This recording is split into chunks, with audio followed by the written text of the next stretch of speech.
గుండు boss is back. Hi hello నమస్తే అండి, మీరు చూస్తున్నారు సిఆర్కే వీడియోస్ 16. ఈరోజు వీడియోలో మనం మదనపల్లికి సంబంధించి రెండో రౌండ్లో ధరలు ఎలా ఉన్నాయి, ఏమెట్లా అనే విషయాలన్నింటినీ కూడా ఈ వీడియోలో తెలియజేస్తాను. అంతా లైక్ కూడా చూసేయండి.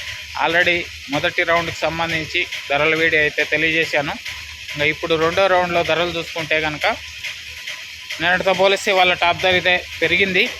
ఇంకా ఓవరాల్గా మార్కెట్ మొత్తం వేలం పూర్తయిపోయిన తర్వాత ధరలు చూసుకుంటే కనుక సెకండ్ రకం అంతా కూడా 800 పైన నుంచి 900, 950, 1000 ఈ లోపు సెకండ్స్ అయితే ఎక్కువ నడిచాయి. ఇంకా టాప్ క్వాలిటీస్ అన్నీ కూడా 1000 పైన నుంచి 1100, 1150, 1170, 1200 వరకు ఈ క్వాలిటీలు అయితే ఎక్కువగా నడిచాయండి. ఇంకా ఈరోజు మదనపల్లిలో టాప్ ధర విషయానికి వచ్చినట్లయితే ఒక లాట్ అయితే 1300 రూపాయలు అయితే సూపర్ టాప్ అయితే పడింది. ఇది మదనపల్లికి సంబంధించి ఓవరాల్ దిగుమతి సమాచారము. ఇంకా లైక్ కొట్టిన వాళ్ళు లైక్ కొట్టేసేయండి. కొత్తగా చూసే వాళ్ళు సబ్స్క్రైబ్ చేసుకొని బెల్ బటన్ అయితే ఆన్ చేసి పెట్టేసుకోండి. నెక్స్ట్ వీడియోలో మొలకల చెరుకు సంబంధించి ఏం రేట్లు పోతాయి, ఏమి ఎట్లా అనేసి అయితే మొత్తం అంతా తెలియజేస్తాను. రెడీగా ఉండండి చూడడానికి. బాయ్.